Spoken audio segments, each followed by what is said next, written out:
मंगलवार को अगर शिव जी के मंदिर में, शंकर के मंदिर में जाकर 1 लोटा पानी चढ़ाया जाता है तो हमारे कार्य में उन्नति होती है। 2 जो पत्तियां हैं, इन पत्तियों के ऊपर एक एक शमी पत्ती और लाल चंदन ये रखकर, कितना भी रोगीला व्यक्ति हो, रोग से ग्रसित व्यक्ति हो, जिंदगी में कितना ही दुख पड़ रहा हो, बेलपत्र की ये दोनों पत्ती जिसके ऊपर शमी पत्र रखकर, लाल चंदन रखकर, श्री हनुमान जी महाराज और हनुमान जी महाराज के तीसरे नंबर के भाई श्री गतिमान जी, जे के क्रम में आते हैं श्री गतिमान जी। उन गतिमान जी और हनुमान जी का नाम लेकर जो शिवलिंग के ऊपर समर्पित कर देता है, रोग का निवारण होता ही। और बहुत ज्यादा संकट है, बहुत ज्यादा परेशानी है, तो हनुमान चालीसा का पाठ करो तो तिल्ली के तेल का दिया, काली तिल के तेल का दिया, तिल का तेल का दिया, हनुमान जी के सामने आसन बिछाकर, बहुत तकलीफ है तो 3 पाठ प्रतिदिन करो। और एक आसन से जितने समय 9 बजे अगर आप बैठते हो पाठ करने तो 9 बजे ही बैठना। 11 दिन तक प्रतिदिन 3 पाठ रोज करो। एक पानी का लोटा, कलश, तांबे का जल, अर्थात तांबे का लोटा हो, स्टील का लोटा हो, तुम्हारे पास जो कलश हो उसमें जल भरकर, एक सिक्का उसमें पटक कर, एक लौंग पटक कर प्लेट से ढककर रख दो और प्रतिदिन बस टाइम पर बैठकर पाठ करो। 11 दिन पूर्ण होंगे, जिस कामना से आपने पाठ करा है बस वो सिक्का, वो लौंग कलश में से निकाल लो, जल का आचमन करो और जिस काम के लिए करा है वो जल उस प्रयोग में ले लो। उस प्रयोग, किसी से बात करने जाना है तो वो जल पी कर जाइए, कोई से हाथ मिलाना है तो वो सिक्का, वो लौंग अपने हाथ में रखिए, अपने साथ में। कई लोग कहते हैं हम तो बहुत दिनों से हनुमान चालीसा पढ़ रहे हैं, हम बहुत समय से राम रक्षा स्तोत्र का पाठ कर रहे हैं, हम बहुत समय से ये कर, अरे तो उसको नियम से तो करो। हनुमान चालीसा का प्रागट्य केवल एक दिल से की गई स्तुति, हनुमान जी महाराज की स्तुति, राम जी महाराज की स्तुति तुलसीदास जी ने केवल दिल से करी थी, केवल मन से। और ये नहीं कहते कि हनुमान चालीसा पढ़ोगे तभी भगवान, नहीं, आप दिल से अगर भगवान को पुकार लीजिए, आप दिल से पुकारो उसको, वो आएगा। विवाह शादी में देरी हो रही हो, या कोई नया कार्य चालू कर रहे हो उसमें देरी हो रही हो, या कोई सर्विस के लिए, नौकरी के लिए जा रहे हो और वो कार्य नहीं हो रहा हो, तो एक धतूरा, केवल एक धतूरा, उस धतूरे को फोड़कर उसके अंदर का फल निकालकर उस फल को शिवलिंग पर चढ़ाकर 1 लोटा जल शंकर भगवान को समर्पित करता। दिन होना चाहिए मंगलवार। कौन सा दिन होना चाहिए? जम के बोलो जरा, मंगलवार। आप लोग कथा में श्रवण करे हैं पूर्व में, हनुमान गतिमान रतिमान मतिमान वर्तिमान, ऐसे हनुमान जी के कई भाई हुए, कई भाई हनुमान जी के हुए। और हमने पहले भी कहा है, जिसकी फैक्ट्री ना चलती हो, बहुत दुकान ना चलती हो, तो हनुमान जी के पांव का थोड़ा सा सिंदूर लेकर, यदि उस सिंदूर को किसी भी फैक्ट्री या दुकान में हनुमान जी के छोटे भाई गतिमान के नाम से अगर एक बिंदी भी सिंदूर की रख दी जाती है तो वो दुकान और फैक्ट्री भी झड़ाके से चलना प्रारंभ हो जाती है। गतिमान हनुमान जी के छोटे भाई, एक हनुमान जी के छोटे भाई हैं मतिमान। जब व्यक्ति डिप्रेशन में जाता है, एकाग्र चित्त नहीं रह पाता है, पढ़ने बैठता है पर एकदम मन नहीं लग पाता है, तो मतिमान का स्मरण किया जाता है, हनुमान जी के तीसरे नंबर के भाई का, मतिमान। और कहते हैं एक दुर्वा यदि मतिमान के नाम से शंकर भगवान की शिवलिंग पर चढ़ा दी जाए और उसी दुर्वा को वापिस लेकर आया जाए, अंधेरा होने से पहले, सूर्य अस्त होने के पहले, शाम के प्रदोष के पहले यदि उस दुर्वा को उस व्यक्ति को चबा चबा कर खिला दो जो डिप्रेस हो रहा है, डिप्रेशन में है, चिंता में है, टेंशन में है और उसका विवेक काम नहीं कर रहा, बुद्धि स्थिर नहीं हो पा रही है या पढ़ने में मन नहीं लग पा रहा है, तो उसको आप एक दुर्वा मतिमान, हनुमान जी के तीसरे नंबर के भाई मतिमान के नाम से अगर खिला देते हैं तो उसकी बुद्धि केंद्रित होना प्रारंभ हो जाती है और वो डिप्रेस से हटना प्रारंभ हो जाता है, मन स्थिर होने लगता है। मतिमान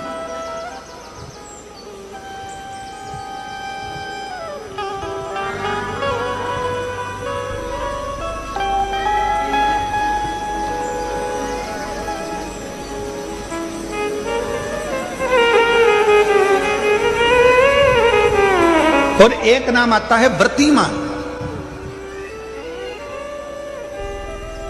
इसका प्रैक्टिकल तुम अभी यहीं से कर लेना, ठीक है? चलते चलते मालूम पड़े तुम्हारी पार्किंग यहां से आधा किलोमीटर दूर है, ठीक है? अरे बोलो तो जम के, आधा किलोमीटर दूर तुम्हारी पार्किंग है और तुम्हारी उम्र लगभग बहुत हो गई। मालूम पड़े तुम थोड़े वृद्ध हो गए हो और तुम्हारा घुटना दुख रहा है, तुम्हारी कमर दुख रही है, चलते चलते बड़ी मुश्किल से तुम कथा स्थल तक पहुंचे हो। अब मन में आ रहा है कि मुझे वापस पार्किंग तक जाना है, कैसे जाऊंगी, पाँव तो दुख रहा है। तो एक काम आज चलते चलते करना कि कहीं सीवर वाला महाराज झूठ तो नहीं बोल रहा है, तो प्रैक्टिकल करके जाना। क्या करोगे? यहां से जाते समय आप जब जा रहे हो और आपके शरीर का कोई अंग जब दुख रहा है तो श्री शिवाय नमस्तुभ्यम कहकर श्री व्रतिमान हनुमान का स्मरण कर। किसका स्मरण करना है? जम के बोलो, व्रतिमान हनुमान। व्रतिमान हनुमान का स्मरण करके कहीं पर भी बैठकर अपने पांव की छोटी वाली जो उंगली है उसको जम के दबाना और दबाने के बाद चल देना। जिस जगह पर भी दर्द हो रहा होगा मेरा बाबा आपको मंजिल तक पहुंचाएगा, दर्द होने नहीं देगा। कल नहीं करना, प्रैक्टिकल आज ही करना। काल करे सो आज कर।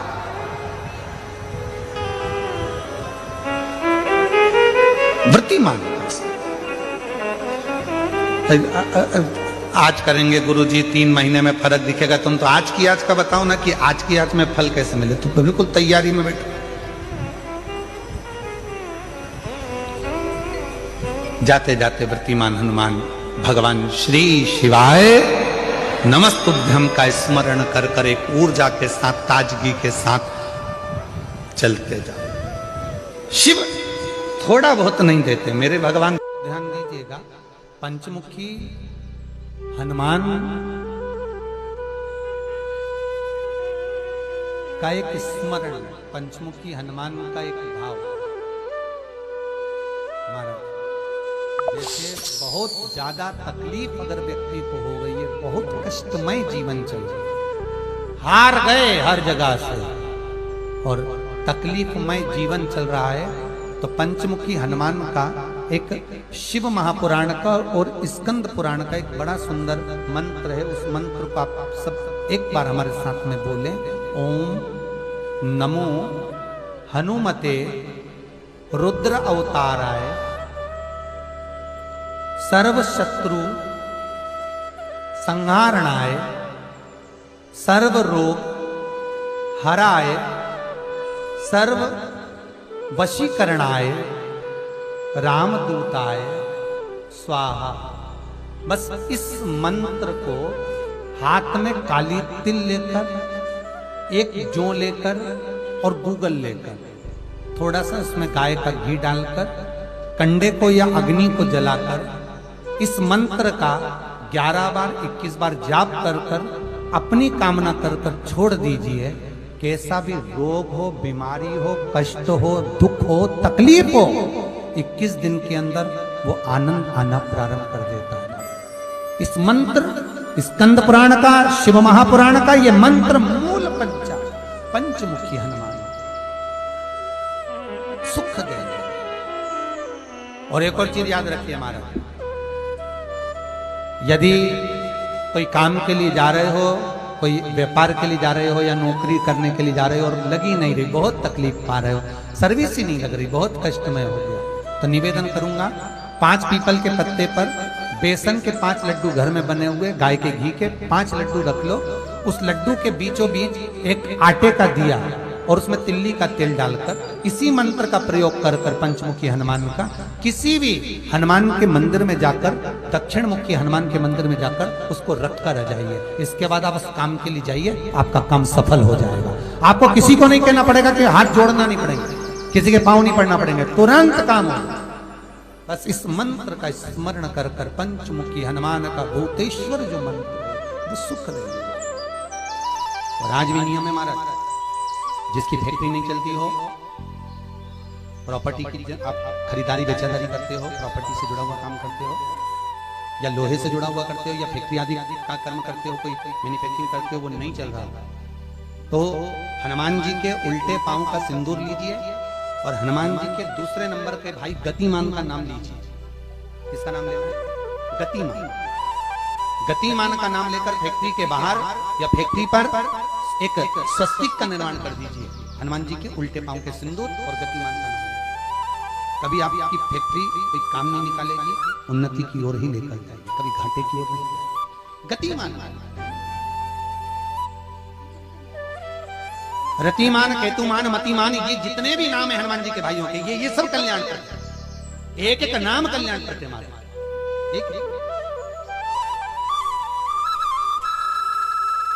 महाराज वो जिन बच्चों को निमोनिया हो जाता है ना, वो सर्दी का कोटा रहता है, बहुत सर्दी बच्चों को लगी होती है, तो हर दिन 5-10 दिन में वापस जोड़ के डॉक्टर के पास लेके जाओ, फिर डॉक्टर के पास ले। वैसे तो डॉक्टर के पास बच्चे आजकल के जमाने के जाते ही जाते हैं, हर 15 दिन 20 दिन में। तो इसके पीछे वो चले जाएं। एक हास्य व्यंग में मुझसे पूछा किसी ने, महाराज जी आज के बच्चे बार बार हॉस्पिटल डॉक्टर क्यों जाते हैं? तो हमने कहा देखो भैया, बच्चा जहाँ जन्म लेता है उनसे प्रेम ज्यादा होता है। पहले नानी के घर में पैदा होता था, इसलिए नानी के घर ज्यादा जाता था। दादी के घर में ज्यादा पैदा होता था, इसलिए दादी के घर ज्यादा जाता था। आज के बच्चे हॉस्पिटल में ज्यादा पैदा होते हैं, इसलिए हॉस्पिटल ज्यादा घूमने जाते हैं। ये हास्य। पर यदि बच्चे को सर्दी ज्यादा होती है, निमोनिया ज्यादा होता हो, ठंडा का कोटा ज्यादा रहता हो, तो पीपल के 5 पत्ते महाराज उस पर घृत लगाकर हनुमान जी के तीसरे नंबर के भाई व्रतिमान का नाम लेकर, व्रतिमान का नाम लेकर बच्चे की छाती पर एक वस्त्र से उसको बांध दीजिए, रात्रि भर बंधे रहने दीजिए महाराज। और बांधना कौन से दिन है? 12 तिथि को, बस एक बार बांधना, उसके बाद सर्दी का कोटा नहीं रहता, बच्चा स्वस्थ अपने आने। हनुमान जी महाराज के जितने भी भाई हैं सबका सुंदरकांड का पाठ घर में करवा रहे हैं, और पंडित जी को फोन लगा कर कह रहे हैं सबको मजा आना चाहिए। अब तुम पाठ करा रहे हो कि अब हम बोले व्यासपीठ से अच्छा थोड़ी ना लगेगा। बोलो री जी हो सही है कि गलत? और जीजा तुम भी बोलो रे सही है कि गलत है? अब ऐसी बात हम कहें अच्छा लगे? सुंदरकांड का पाठ करा रहे हैं और पंडित जी को फोन लगा के कह रहे हैं सबको मजा आना चाहिए। महाराज हम तो बहुत सारे सुंदरकांड करने वाले थे, परंतु हमने तुम्हारा सुना था कि तुम सुंदरकांड में बहुत मजा ला देते हो, इसलिए हम तुमसे करा रहे हैं, इसीलिए तुमसे करा रहे हैं। अब सुंदरकांड का पाठ, मेरे हनुमान जी की कथा, मेरे हनुमान जी का चरित्र मजा लेने के लिए नहीं है, मोक्ष लेने के लिए है। ये मजा करने का विषय नहीं है, ये मोक्ष पाने का विषय।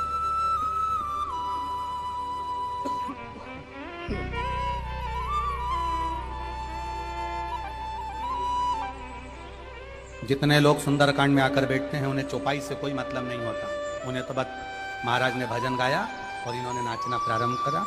जिस सुंदरकांड में लोग ज्यादा नाच लें समझ लो वो सुंदरकांड सफल हो गया।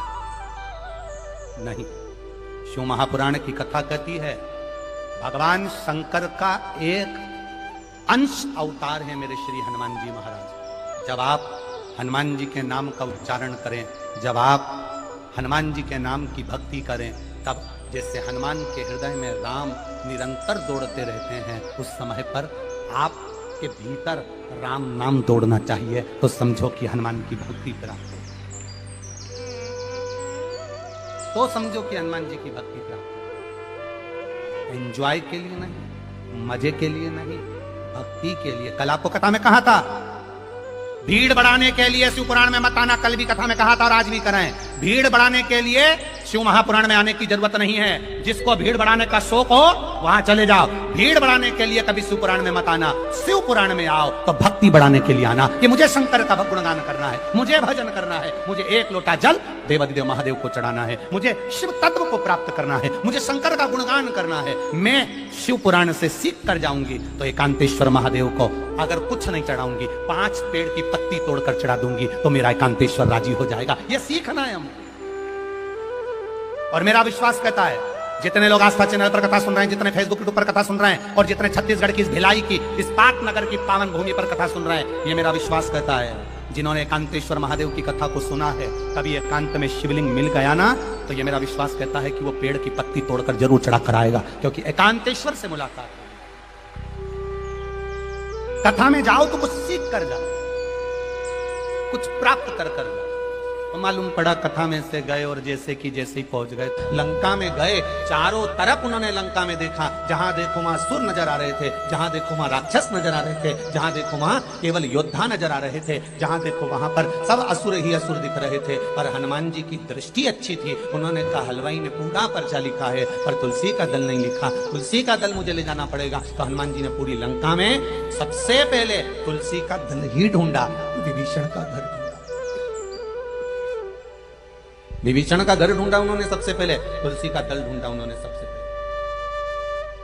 और वो तुलसी के दल को उन्होंने जब देखा तो वो तुलसी के दल को देखकर समझ गए कि इस पूरे लंका में कोई एक है जो भगवत भजन करने वाला। फिर क्या देखा हनुमान जी ने कि विभीषण की धर्म पत्नी शर्मा दिया लेकर आई है और तुलसी के क्यारे में लगा है।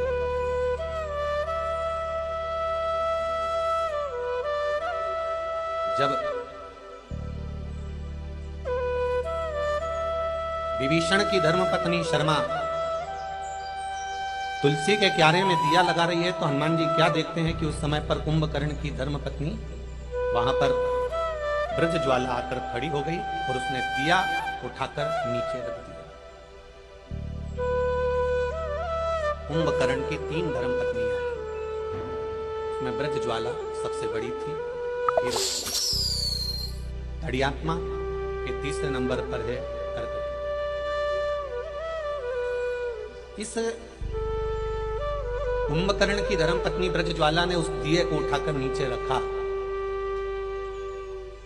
कितनी बड़ी बात है, जरा ध्यान दीजिएगा कि वो राक्षस की पत्नी है, कुंभकर्ण की पत्नी, और ब्रजज्वाला राजा बलि की लड़की भी है।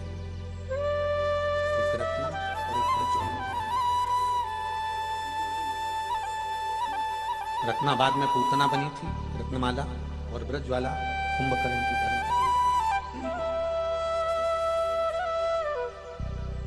देखा उन्होंने कि ये ब्रजज्वाला आई और विभीषण की धर्मपत्नी शर्मा ने दिया लगाया और वो दिया इस ब्रजज्वाला ने उठाकर नीचे रख दिया। तो शर्मा को क्रोध आ गया, शर्मा को गुस्सा आ गया कि मैंने तुलसी जी में क्या रखा और इसने उठाकर नीचे रख दिया। थोड़ा सा क्रोध आएगा जब आप गलत कर रहे हो और गलत करने वाले व्यक्ति को अगर थोड़ा सा सुधारा जाएगा, गलत करने वाले को थोड़ा सा संवारा जाएगा, गलत जगह से अच्छी जगह पर लाया जाएगा, तो थोड़ा ना थोड़ा क्रोध तो आएगा, उसको कोई नकारा नहीं जा सकता।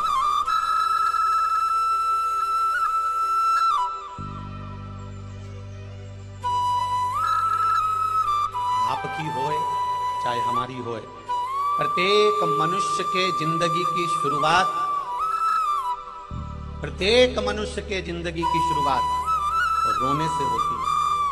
कैसे होती है? बोलो बोलो, जल्दी बोलो। और रोने से, माता के गर्भ से बाहर निकले और रोना चालू कर दिया। प्रत्येक मनुष्य के जिंदगी की शुरुआत, चाहे साधु, सन्यासी, तपस्वी, साधक, उपासक, महात्मा, ब्राह्मण, क्षत्रिय, वैश्य, शूद्र, संसार का जो मानव है, जो संपूर्ण मानव जगत है, इस मनुष्य की शुरुआत रोने से होती है। जब माता के गर्भ से पैदा होता है तो सबसे पहले रोता है। अगर नहीं रोएगा तो डॉक्टर सिस्टर उसको धप मार के चिमटा फोड़ कर रुलाएंगे, क्योंकि रोएगा तो स्वस्थ रहेगा, तो उसको रुलाया जाता है। प्रत्येक मनुष्य की जिंदगी की शुरुआत रोने से होती है। प्रत्येक मनुष्य का जीवन रोने से चालू होता है। जब परमात्मा ने ये लिखकर भेजा है कि तेरे जन्म पर तू रोएगा, तो फिर दुख आए तो टेंशन क्या लेना कि जरा जरा सी बात में रोना। क्योंकि हम ये जान जाएं कि जिंदगी की शुरुआत रोने से हुई है, तो थोड़े बहुत दुख से हमें रोना नहीं आना चाहिए, क्योंकि हमारी शुरुआत ही दुख से और रोने से प्रारंभ हुई है। तो क्या टेंशन, क्या चिंता। महाराज, अगर व्यक्ति के जीवन में कोई बीमारी आने वाली है, व्यक्ति के जीवन में कोई रोग आने वाला है, व्यक्ति के जीवन में अगर कोई कष्ट आने वाला है, व्यक्ति के जीवन में अगर कोई परेशानी आने वाली है, व्यक्ति के जीवन में कोई एक्सीडेंट का योग भी बनने वाला है,